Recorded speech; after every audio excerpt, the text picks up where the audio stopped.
FireAid raises millions to rebuild LA, a super pod of dolphins, and organ transplants from pigs, these stories and more, right after this.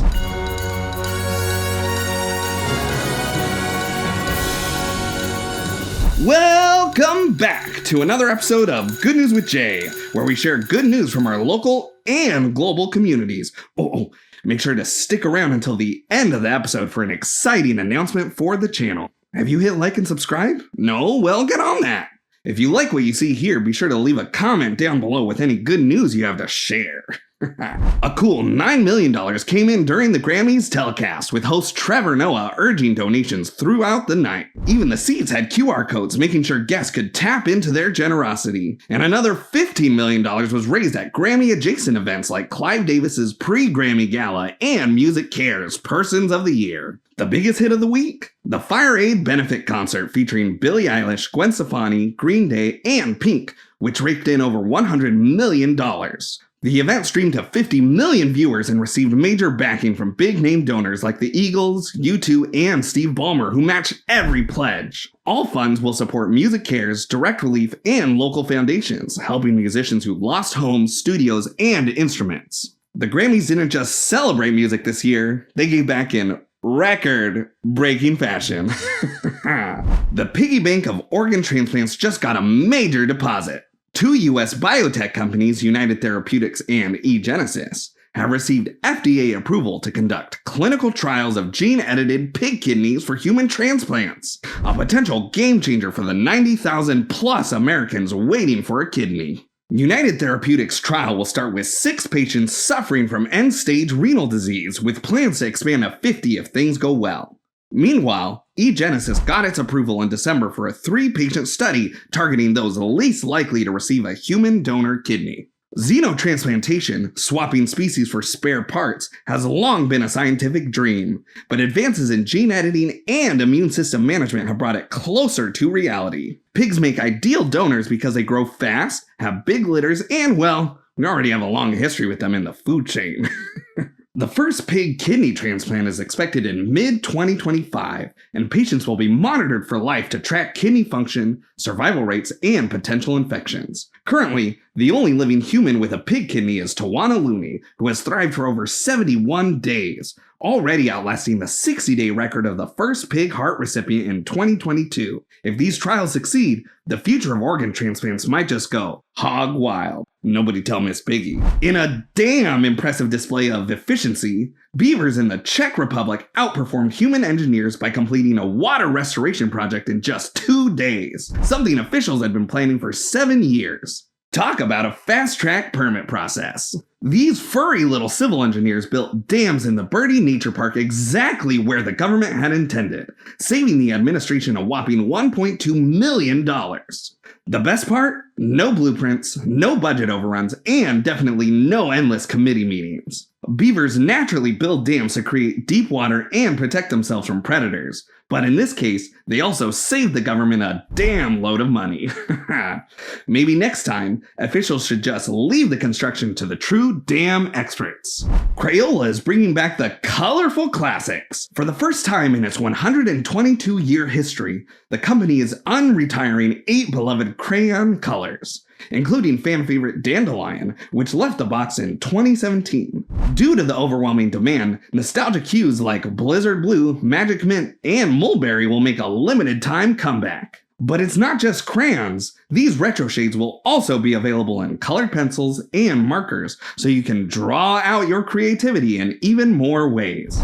Look out for the special edition packs hitting major retailers soon. Olympic kite surfer and orthopedic doctor Bruno Lobo took surfing the waves to a whole new level when he saved a woman from what looked like an ocean-sized oopsie. While out testing a new camera during a kite surfing session off the coast of Brazil, Lobo heard a woman's cries for help and suddenly found himself in a wave of responsibility. He rushed to the rescue, using his kite to bring her back to shore, where she was greeted by friends and lifeguards. Luckily, the woman was totally unharmed. Lobo, ever the humble hero, reminded everyone to stay alert around the ocean's strong currents, as it's no walk in the park out there. Good news, folks! The overall US death rate dropped by 6%. Proof that it's still possible to live it up. As long as you stay away from heart disease, cancer, well, and unintentional injuries. You know, like, you don't want to be dancing, and then you're just like, ugh. No one needs that kind of accident-prone lifestyle. Overdose deaths also took a dive. But on the flip side, things like cocaine and meth got a little more attention in the wrong way, with deaths slightly rising. And while some groups, especially Hispanic and Native American populations, saw even bigger drops in their death rate, we're all hoping this trend of living longer keeps aging well. A whale of a time was had off the coast of California when over 1,500 dolphins came together to form a super pod in Carmel Bay. Captured on drone footage by Monterey Bay Whale Watch, the dolphins were flipping, tail slapping, and having a splashing good time, basically throwing a pool party with fins. Normally, these dolphins swim in smaller groups of 10 to 30. So seeing this many was a fantastic surprise. Marine biologist Colleen Talty was on board and described the scene as a bunch of dolphins having a big party, with some even riding the waves in front of the boat like they were in a dolphin version of a Surf's Up movie. You remember Surf's Up? The movie with the penguins? It was a great movie.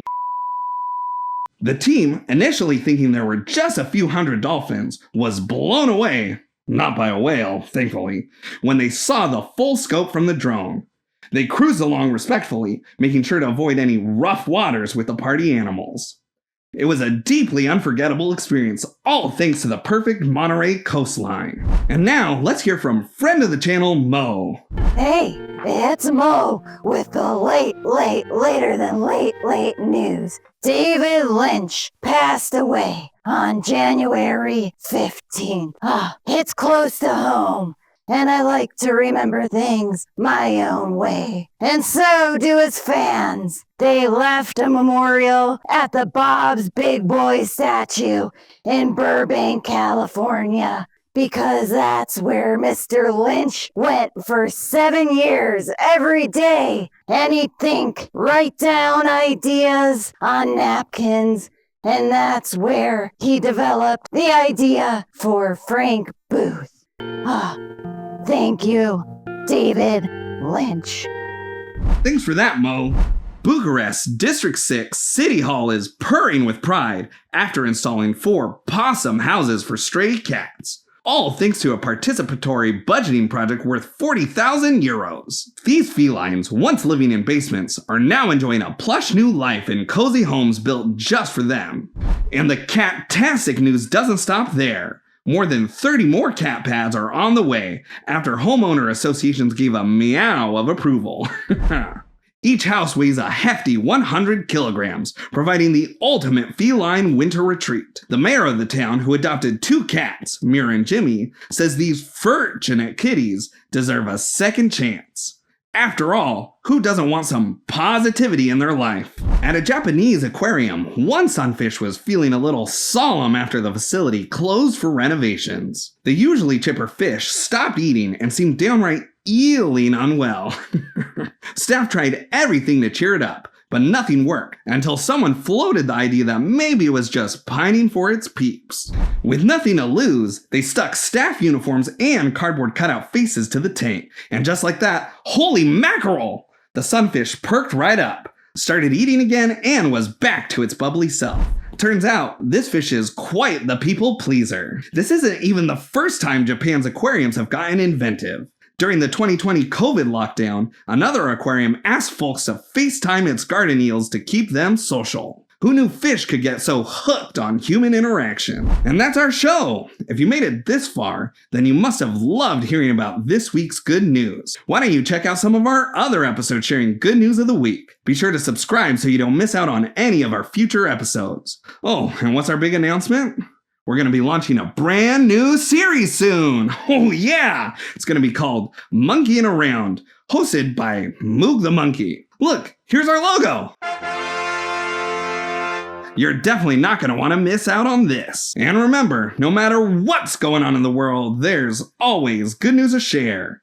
I'm Jay, the Good News Monster, and I'll see you next time for another episode of Good News with Jay. Bye! There's a plane. Ran out of breath. A lot of damn jokes in this one. A lot of damn jokes. Exactly where government had intended. We're government, not the government. Okay, hold on.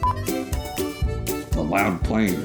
Unintentional injuries. You know, like if you're out dancing, like, ha, da da, da da da, da, wah! I hear myself. Don't give me a hard time for saying folks. Yo, folks? Folks? I mean, I guess that works too. All right, that was a good one. I think that was a good one. Yeah, what are you? I don't know.